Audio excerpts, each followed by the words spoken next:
Hello and welcome to Imp's AEW Adventures podcast on the Social Suplex Podcast Network. Help the network out by leaving us a 5-star review, give a donation directly through Red Circle, and become one of the amazing community by joining the Social Suplex Discord. A link is in the description. Read the Social Suplex newsletter, shout out to Trish and Tim as always, and to every person who's contributed so far. Listen to the other top-notch shows here on the Social Suplex Podcast Network, One Nation Radio, Keeping It Strong Style, All Things Elite, Wrestling Art with Chris Things, Trish and Sarah, Tunnel Talk, the AEW Match Guide, and Joshying Around. My name is Matt Mayer, aka Imp, and this is your quick look back at the AEW week that was. 30 minutes of Aussie, oi oi oi. I mean, Mark Briscoe was hilarious for me in Australia. Very much an American man out in the Aussie land. An interesting week for AEW in the aftermath of Dave Meltzer kind of stirring the pot a little bit, it's fair to say. Fair to say with such an important topic, you double and triple check that it's actually true, but no. No, pot has been stirred and you can't put the bees back into the hive. I know I danced around metaphor-wise, but still. The bees are loose, they've stung. Maybe, double and triple check a story of that importance with Meltzer. But Brody King was there live in Australia, well, live for a tape show. And Dynamite was live in Ontario, Canada beforehand. So we'll go through Dynamite first and then we'll jump over to the Aussie show. I know the Aussie show's where all the big stuff happened, but, it wasn't a pay-per-view. Technically, it's a super duper special Collision episode, which is, I really like that as a theory, just to test it out, being like, well, we've got the Saturday night slot. Wrestling fans are kind of conditioned to watch a pay-per-view on a Saturday. What if we just built up an episode of Saturday Night TV as if it was a pay-per-view? It's an interesting idea. They've already got the slot, so why not do it? But anyway, we'll go to Dynamite first for Ontario, Canada. For some reason, when I recorded last week, I thought that the Wednesday show was Grand Slam and then we was going to get a leftovers kind of show for Collision. They hyped it the entire time. Maybe this is just proof that I don't listen to Excalibur when he runs down the card for the next show. Ugh, typical man, not listening to the AEW commentary team. Collision was Aussie time. Dynamite belongs to the Canadians. Let's jump over, starting with Kenny Omega and Swerve Strickland's little chin now. Swerve, I'm not sure what he had in his hand, but Swerve and Omega off the stage through the production tables. I guarantee you Kenny Omega isn't feeling good after that. A wee character conversation to start us off. Swerve framed Kenny, the wrestling god, as a false prophet. Sure, he saw the man every now and then, but when it came to the top of the card, Kenny was nowhere near to be seen, either suspended or injured, and the people looked for a new prophet. And now Kenny's back in the fray in the world title picture, he must be using his EVP status to do so, because that's the fight Swerve's been kicking against for the past year. Kenny responded to that with a no. He's making a point to climb the right way. If you're questioning me, you may call it your house, but the lights are on and nobody's home. Before a full storyline swing where Omega laid the blame for his loss last week on Swerve's shoes, straight up asked for a match, had none of Swerve calling himself the most dangerous man in AEW, like, I'd say right now that's Brody King. And my immediate response of, Kenny, my man, mate, maybe don't mistake Swerve's demeanour for not being that same man from the Hangers death match. A walk and brawl through the crowd, the work so far this year absolutely paying off as these lads both felt like superstars. A launched trash can and a bubbling walk amongst the Canadians before a V-trigger on the stage set up the one-winged angel. Nay, for Swerve doth find a stabby thing by the speakers. Swerve spear off the stage through a table and both lads got to show their ability to dance and match with the violence. I'm sure that was showcased just for fun, not like we were showing it on purpose to prelude any grander violent match stip or anything. And later in the show got it announced that we are getting Kenny Omega versus Swerve Strickland on Dynamite. It's like, oh wow, okay, the big hitters are coming. This is what I really like when AEW doesn't have a pay-per-view every month or whatever. This far better fits their style. It's almost a shame that they have increased their pay-per-view stuff where you get one every month or whatever. It just doesn't work for me. Like, this is the best version. Get your hype for a big show and all the TV shows end up being hitters as well. Every single Dynamite has got a big match on it. It's not like Dynamite gets a good rating because they did, I guess the phrase would be, a cheat show. Like, you bring back a big name or you do one big title match with your biggest guys to purposely draw a rating. Like, no, that can't be true because they're doing it every week. If you go, they're just using a cheat code for every single week, then that just means the show's good.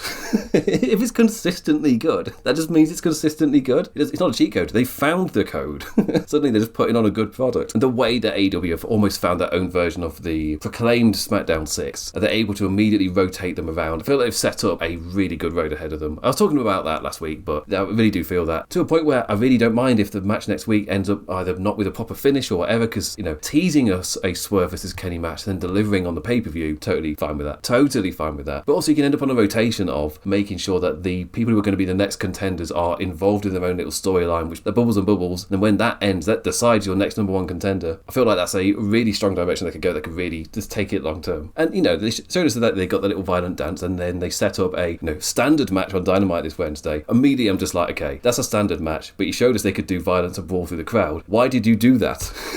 Why did you have Kenny Omega tell Swerve he's not that dangerous a man? Like, you don't do that unless you're going to serve as dangerous Swerve.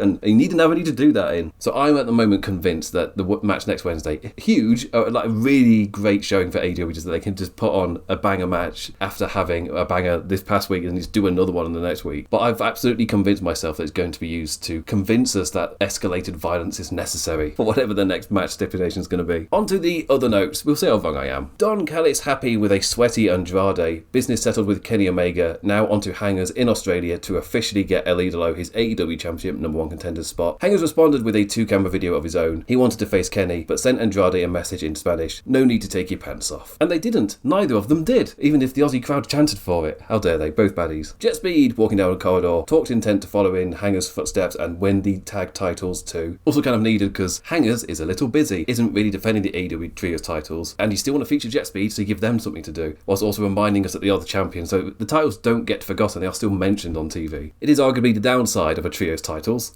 because they just fall down the rung of importance. Will Ospreay videotape update. He's motivated by the fact that he knows he'll be able to wrestle again, showing him doing his workouts and things and neck exercises. No Brody King. So this is where the Dave Meltzer kind of like, oh, come on Dave.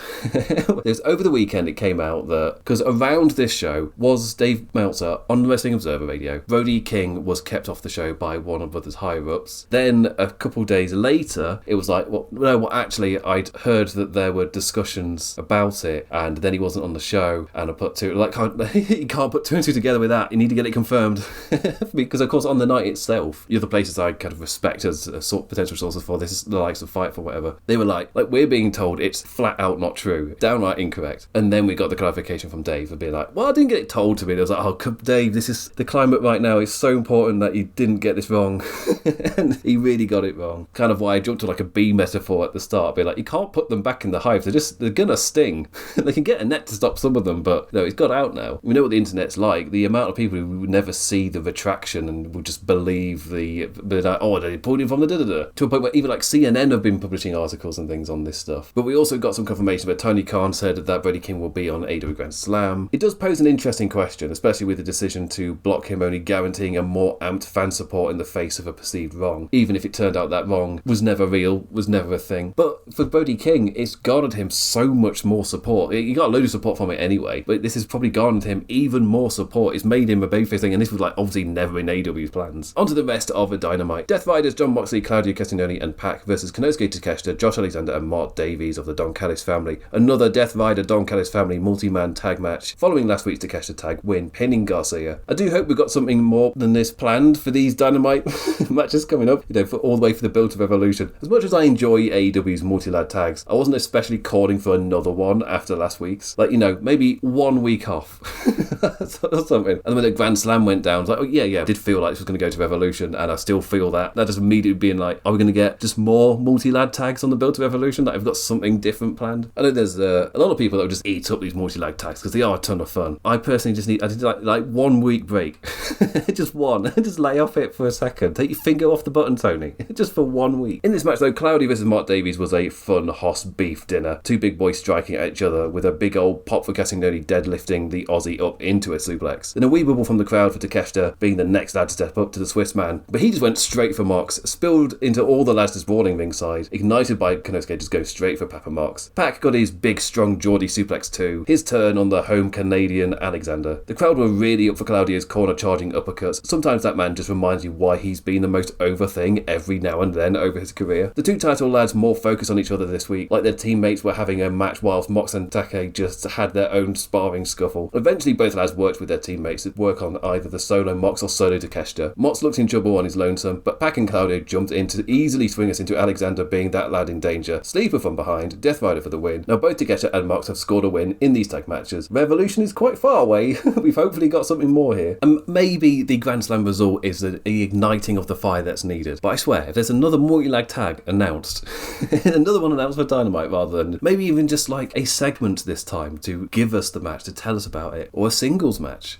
Crazy as I know. We'll talk about it a bit more properly when we actually get to the match. The TNT Championship, Tommaso Ciampa versus versus Kyle Fletcher. Hell of a first 3 matches for Ciampa. Something tells me AEW aren't going to have an issue convincing their audience the man's more than a cog in a mediocre tag division. Like, what an incredible arrival to immediately get him over with the AEW fans. And to think, AEW could have had Briscoe hold the title through Aussie Grand Slam, but instead they decided to do something entirely left field and inject some much needed energy into the scene. Both lads charged with heavy hitters from the start, spinning over ringside for the commercial break just made those even more painful looking. Fletcher's rotation over the top rope seemed to clap his legs together and hurt his balls. He'll be alright. But then he took an air raid crash onto the steps and that looked just as painful. I think Ciampa calls that the Psycho Driller. Back in the ring for another one-off Brett's rope. Nay, instead such a great spin into a back body from the Aussie. Powerbombs galore for poor Ciampa. Last ride after that back body onto the apron to ignite our final flash. The ref got used for Kyle by the advantage, purposely got the man in the way so Ciampa couldn't swing and got nailed with the corner charge. Brainbuster for the kick out, and the match just stayed on fire for the rest of the match. No corner brainbuster, followed into Kyle's turn to kick out of a previously match-winning flow. Back and forth, but Ciampa nailed that stiff knee, only to send the crowd standing applause when Fletcher kicked out. A slow rise and Ciampa chops lifted to lawn dart the champion and a corner kick to the back of the neck, but the proper charge for a corner kick instead was met with a running psycho knee. Kyle kicked out again, and Ciampa's desperation amped charge gave Kyle just enough room to drive the man. Brainbuster, and our new TNT champion, Kyle Fletcher, wins his title back just in time for Grand Slam Australia and his big hometown welcome. After the match, he immediately offered out a challenge to anyone for the Aussie show this weekend. Mark Briscoe answered, and we're doing this dance one more time in a ladder match. Every time I'm like, ugh, again, and every time the match slaps. That's exactly what I'm expecting. I mean, it was a good ladder match. Obviously, it was violent and stuff, somewhat held back by being on television, but that's just going to be the case. It's essentially pay-per-view, but on TV, which means it's got adverts on it, which just disrupt the flow. Like, it is kind of wild for a ladder match to have a down break period because we're in the adverts. It's like, oh, I mean, you can use it to set up and do construction. It'll be perfect for it. But this match with Ciampa was so damn good. That's 3 out of 3 really great matches for Ciampa, just to really establish his arrival. I've still got my note that his jacket's too big for him, but I think he thinks he's cool. It probably protects him from the fire for his entrance.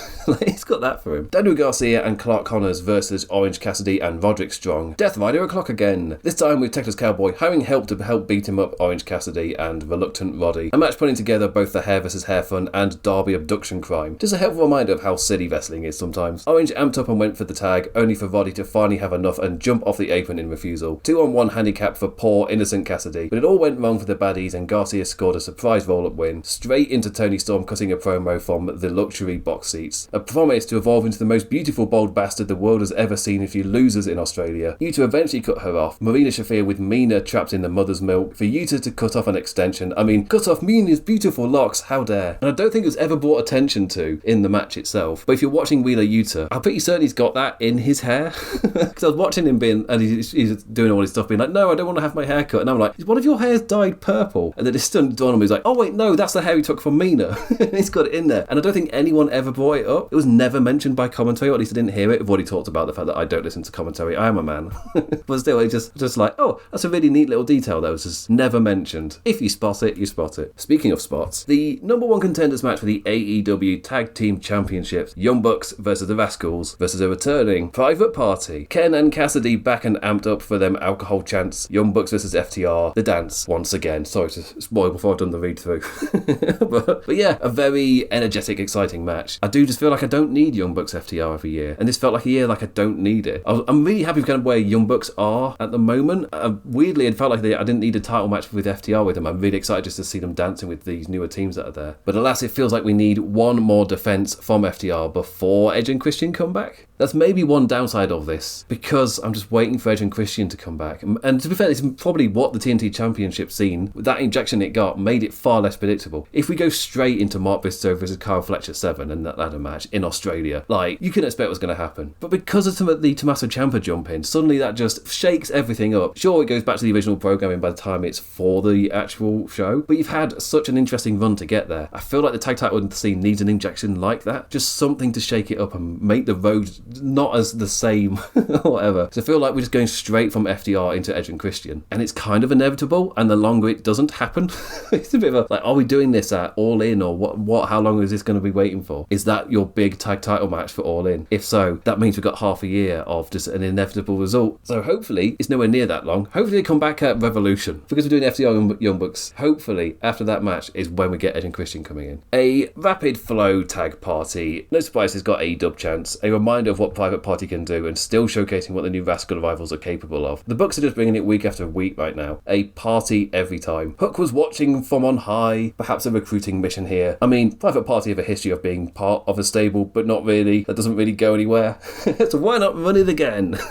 Come on. Every lad down after a quick flow, then every lad kips up for a rapid flash and Nick Jackson destroyer to crowd applause. Double super kicks twice for Xavier, but no Meltzer driver. Instead of reverse Rana to Matt and a leaping cutter over the top rope to the pile of lads outside for Nick. Nick able to bail his brother out before the Rascals pin though. Super kick party to all, including a handspring backflipping Xavier. Meltzer drive to Myron Reed for the win. Pure tag party fun. After the match, out came our party pooper tag champions, poking the Bucks with jabs about being the second best tag team in wrestling. The second time Dax asked Matt a question and pulled the microphone back, he got a super kick for it. Stokes stuck in his wheelchair, scared out of his pants, flinched at the super kick fake out, poor man. And on to the main event, the strap match for the AEW Women's Championship, Chris Statlander versus Tekla. And I feel like just the course of this week is such proof that AEW are on a really strong rotation right now. Like their TV product has just got amazing main events, just drawing matches just constantly right now. Both able to do a huge Grand Slam match, and they had a strap match main event here as well. Like not putting everything onto a pay-per-view after 3 weeks build just helps so much as it just bubbles and bubbles for a bit longer. Obviously you need the direction and the road to have been sorted out and cleared beforehand, but this is just proof to me that they are doing that. And sometimes you do just want to give a woman a title belt. Blood in her eyes, it Tekla. Chris just dragging the woman around the ring via the strap was great. Then I love the directness of the Austrian's strap usage where she just whipped the lass in the face. Leaping backwards off the steps, he yanked Stat right into the steps for a wee blade job. Back from break with Tekla working over the hurty head woman's noggin. Great shot with the challenger talking shit to camera on the apron, only for Chris to jump in from behind to choke with the strap. Danielson was praising Tekla, praised her knowledge with the weapon as having strap awareness. Like tee-hee phrasing giggle. Up in the corner, just using that leather across Stat's face again. More impactful with the woman bloody and groggy. Spider suplex out the corner seemed smart, and Tekla got to pose all cool, but it gave Chris one lovely open spot to lash on the Austrian back with no protection. Statlander's face half crimson for the bouye punches. A lovely visual as she amped up into her champion's flow, whipping herself like she swerved with a staple gun, just trying to amp herself up into that extra gear. An extra gear that consisted of dodging the stomp with a whip of the strap, then wrapping the challenger around the leather, which called the Spooky Sisters interference to let the woman escape. Hands tied behind her back, then such an awesome brutal stomp as Chris ate the mat. And our new AEW Women's Champion, Tekla with the pin and post-match baddie stompy time. And it was the Brawling Birds who made the save, equipped with a hammer and pipe. Our first looks at Windsor and Hayter together as a tag team. Normally the rule is you have an established weapon or you grab something from Gorilla. So a hammer and a pipe. That's premeditated. They are waiting with those weapons. You didn't pick them up in Gorilla. They weren't nearby. But really strong Dynamite. Weirdly, as I'm recording this on a Sunday, I'm just reminding myself of just how hyped I felt by AEW on Wednesday. Because in my head I'm just like, oh yeah, you had a TV show, then you got the Big Aussie show. The Big Aussie show's the hype period. No, they both were. This week was just really strong across the board. It was almost like both shows were the specials. It wasn't just Grand Slam Australia. And then next week we got Kenny versus Swerve. Just like AEW on such a roll right now. It's kind of the point I made at the start, where that moment it's just consistent television. It's just consistent quality right now. They're not using some form of cheaty thing and then just running a hot thing. No. They've got momentum. Everything's hot. Everything's working. But anyway, I don't think I need to tell you what did I think of the show. I've been pretty blatant with it. Yeah, absolutely love Dynamite. And then we got a big special in Grand Slam Australia. Just so positive about it. I've got some gripes about this Grand Slam Australia show, mostly production related stuff, but you know, I obviously love the wrestling. So anyway, let's not waste much time. Let's jump on over to Sydney, Australia. A good day for a fight, alright. I went pirate. It always happens. It's the curse of the British accent doer, where almost any accent we'll do will just become pirate. It just happens. Using the Collision slot, but essentially hyped as a pay-per-view special. And we'll start with the AEW Continental Championship, Jon Moxley versus Konosuke Takeshita. Let's play a clip from this banging starting match. To his feet, Moxley goes down! Only a 1 count there! No! In the back of the head! 1, 2, no! Oh, what an opening bout! Oh, there it is! There's the bell! With a reminder of Mox losing when these two faced off in the C2, we got a banger of an atmosphere here. A bonza of an atmosphere? Am I using that right? Am I using that right, Sam? My Aussies. Dual chant, let's go Moxley to Takeshita as the two grappled their testing hold start. This is awesome when the two had really amped things up into a dastardly headlock. It's fair to say Sydney were ever so slightly excited to be at the wrestling. A bubble of a contest like the Blue Thunder Bomb hitting during a post-ringside amping moment rather than a later high-flow fast fast peak, and oof powerbomb out of Mox's corner punches, as I really got the impression that Mox was getting those fast peak hitters over his opponent. I'm sat there like, what you be getting me behind Mox like that for? What are you planning, you cheeky sods? Takeshita just beat the count and entered the ring right into a stomp. 5 minutes remaining as Mox locked in a sleeper, just to remind you that this is a continental match. The crowd still split half and half though, creating a great Aussie atmosphere for test of fight strike exchanges and the suplex pop-up raw. Knee pad lowered for Konosuke to follow up a second running knee, this time flowed into such a great little sequence with both lads doing everything to avoid the other's big hitter finish. Loved Takeshita's sell once he got his head caught for the Death Rider, just like waggling his arms like, oh no, oh I'm stuck.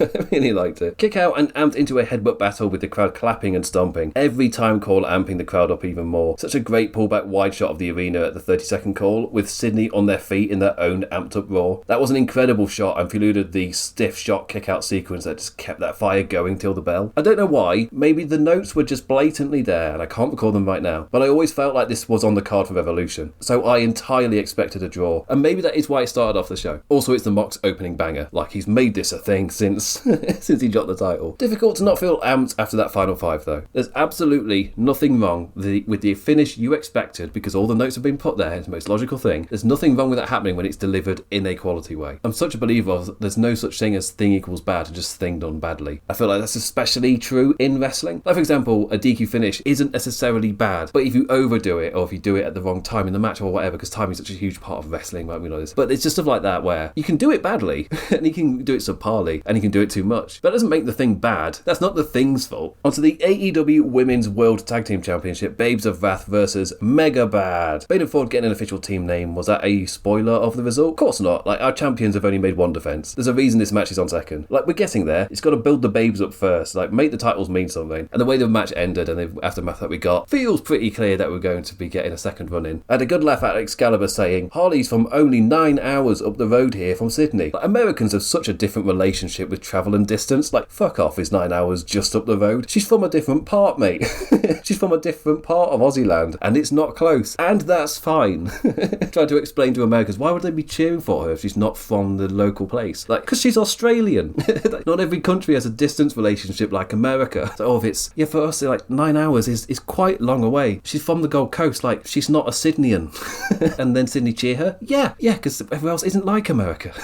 That's fine. Bane and Willow, the power duo, each with their own blonde to launch and toss about. Back from the break with the baddie Doomsday device teased. Ford instead opted to moonsault out onto a ringside nuisance Nightingale. Allowed Harley to get her hometown flow over the Megasus. Once the numbers were even again, the lass even got to Australian Destroyer, the woman. Our goody champions fell for the baddie's tricks though, leaving poor Harley all alone in the ring. Lovely little note with a Doomsday device possible, but Bane went to dive out onto Willow instead, and Penelope missed her swanton. Harley with the hometown win. Like, this isn't the E, we get those here. Lena Cross, Australia's own, jumped in after, a lass who impressed in her wee jobber match a few months ago. The woman joined the baddies to pose with the belts. The same as our opener, we're very likely headed to another title affair between these lot at Revolution. And on the Mega Bads, get a third person, with the amazing spot of the big, tall Megasus having to look up at a taller lady. I love it when wrestling does that.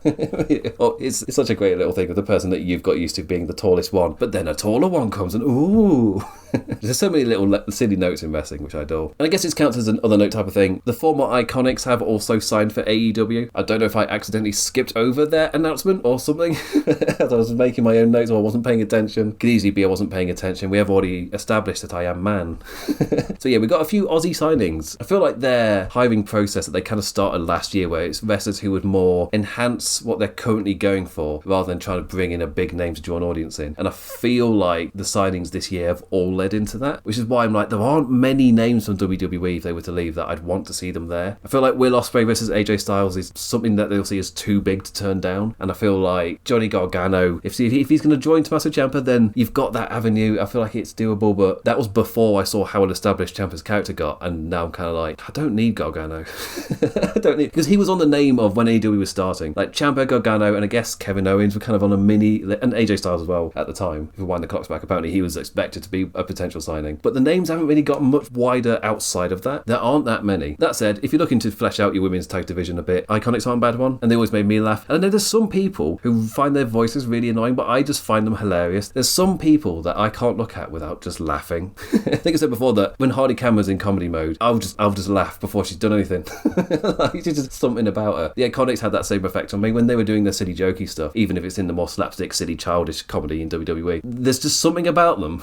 Well, I would already be chuckling to myself before they've done anything. On to the number one contender for the AEW Championship, Andrade El Idolo versus Hangman Page. The two wasted no time getting to it in Sydney. This wasn't a match to be feeling out or testing holds. Speaking of feeling things, Arihara moonsault to ringside led into our model takes a selfie with Andrade spot. Only one model this week spent the money to make sure they got one that could act. Kiss to Andrade's cheek, but then a more polite and professional affair when Hangers took a selfie too. He's a married man, folks. Made sure we felt it for the ad break too, with a swish Spanish fly counter to a potential Brett's rope moonsault from Hangers. The crowd audio through the break almost felt completely edited out at times, so I didn't know exactly what they chanted at Don, but I think I know the Aussies well enough to have some ideas. Back on air, I'm assuming they had none of horsecock chants too. This is for me, a problem from this point out. I didn't notice it in the first two matches, but suddenly from here I became very aware of how the crowd was sounding. And it reminded me a little bit of when you watch like early SmackDown from the early 2000s. I say early 2000s, I think went through like most of the decade. But it would basically just put over their own crowd sound. So you weren't really hearing much of the live audience when you were watching SmackDown. It was very edited. And I'm somebody who truly believes just air whatever the crowd do.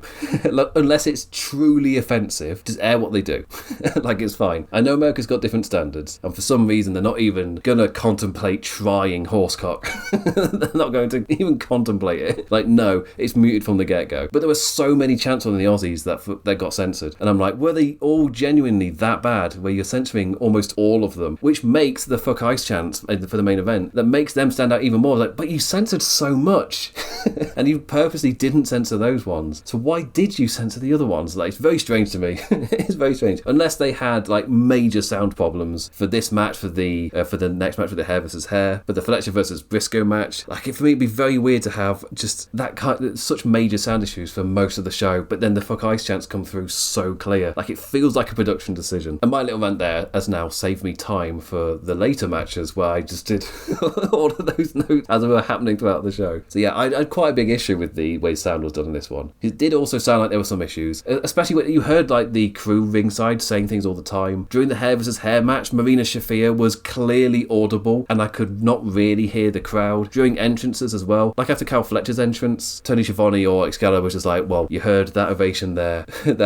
Like, what do you think Carl's feeling after he got that reaction? With MJF, where Tony Schiavone was like, and that reaction he just heard was for our AEW champion, and I'm like, didn't hear it. Didn't hear it, Tony. Flat out didn't hear it. Music was too loud. Never mind how the audience was mic'd, like the levels were wrong. I flat out couldn't hear it.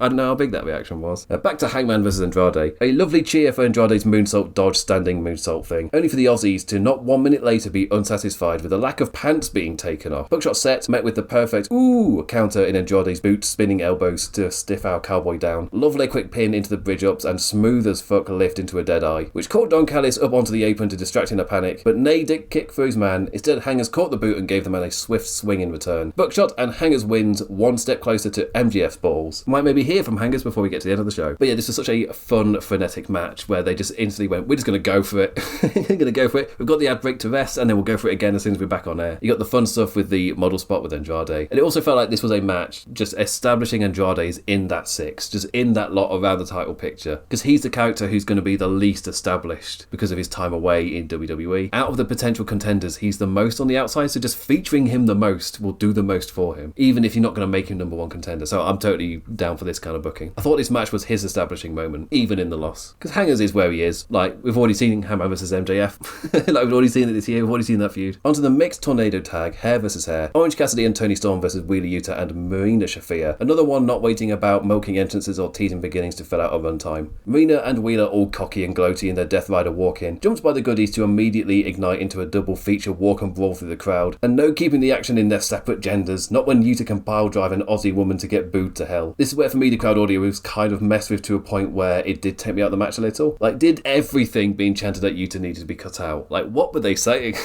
I've not been on social media today, so I flat out don't know what was chanted. By the time this goes live, I will have been.